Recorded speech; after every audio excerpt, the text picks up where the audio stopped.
नमस्कार दोस्तों, आज बहुत ही महत्वपूर्ण घटना के बारे में जानकारी लेकर आया हूं। पिछले कई दिनों से, लगभग 20-25 दिनों से आप देख रहे हो कि ईरान और इजराइल के मध्य जो संघर्ष चल रहा है वो रुकने का नाम नहीं ले रहा है। और इसी बीच खबर आई थी कि अमेरिका ईरान का जो खर्ग आइलैंड है उसको नष्ट कर देगा। लेकिन अमेरिका के इस खबर से ईरान ने धमकी दे दी कि अगर अमेरिका ऐसा करेगा, उसके खर्ग आइलैंड को नष्ट करने का विचार रखेगा, तो वह बाबल मंदेब जल डमरू मध्य या बाबल मंदेब स्ट्रेट है उसको बंद कर देगा। तो इसी के चलते मैं ये जानकारी लेकर आया हूं कि ईरान किस प्रकार से बाबल मंदेब जल डमरू मध्य को बंद कर सकता है, क्योंकि वह लगभग 1000 किलोमीटर दूर है। और किस प्रकार बाबल मंदेब, रेड सी, ये एग्जाम्स के लिए महत्वपूर्ण है, उसी के बारे में चर्चा करेंगे आज। और अंत में एक क्वेश्चन भी लेकर आया हूं जिसका जवाब आप कमेंट में दोगे। चलिए दोस्तों, देखते हैं कि जो लाल सागर है और बाबल मंदेब जल डमरू मध्य है वो किस प्रकार से लोकेटेड है और कहां कहां पर और कौन कौन से देश उससे अपनी सीमा साझा करते हैं। तो पहले नंबर पर आता है अरब सागर। तो अरब सागर उत्तर में है और फिर पश्चिम में आ जाते हैं मिस्र दूसरे नंबर पर, तीसरा सूडान, चौथा इरिट्रिया और दक्षिण में जाता है जिबूती पांचवा, और यमन जो पूरब में स्थित है। तो इन बातों को ध्यान रखना है। दोबारा बता देता हूं कि लाल सागर से जो देश अपनी सीमा साझा करते हैं उनमें सऊदी अरब, यमन, मिस्र, सूडान, इरिट्रिया, जिबूती, ये 6 देश हैं। जो बाबल मंदेब जल डमरू मध्य है उसके बारे में भी बता देता हूं कि अदन की खाड़ी और लाल सागर को तो ये जोड़ता है और यमन और जिबूती को अलग करता है।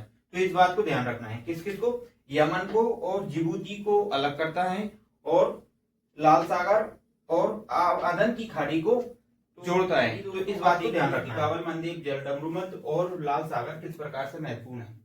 इनकी जो लाल सागर है वो उन चुनिंदा सागरों में शामिल है जिनकी लवणता उच्च है। 41 ग्राम पर 1000 ग्राम इसकी लवणता है। और ये लवणता क्यों पाई जाती है? क्योंकि चारों तरफ लगभग रेगिस्तान का क्षेत्र घिरा हुआ है। क्योंकि उत्तर में कौन सा, सऊदी अरब है, उत्तर पूर्व में सऊदी अरब, पूर्व में सऊदी अरब और पश्चिम में मिस्र और सूडान जैसे देशों की वजह से रेगिस्तान और अर्ध रेगिस्तान क्षेत्रों से घिरा होने के कारण इसमें लवणता ज्यादा पाई जाती है। इसका क्षेत्रफल है 4,38,000 वर्ग किलोमीटर। इसकी गहराई है 3,040 मीटर गहरा है ये। इसकी भौगोलिक स्थिति क्या है कि भूमध्य सागर को हिंद महासागर से अलग करता है और पूर्वोत्तर अफ्रीका और अरब प्रायद्वीप के मध्य ये स्थित है। कहाँ? पूर्वोत्तर अफ्रीका और अरब प्रायद्वीप के मध्य स्थित है। अब आते हैं बाबल मंदेब जल डमरू मध्य के बारे में कि ये इसका जो रास्ता है वो लगभग 30 किलोमीटर चौड़ा है और लाल सागर और अदन की खाड़ी को जोड़ता है। किस किस को? लाल सागर और अदन की खाड़ी को जोड़ता है और यमन और जिबूती को अलग करता है। 2 देश हैं ये, यमन और जिबूती। जिबूती अफ्रीका का देश है और यमन एशिया का है। इस प्रकार से कह सकते हैं कि ये एशिया और अफ्रीका को भी अलग करता है।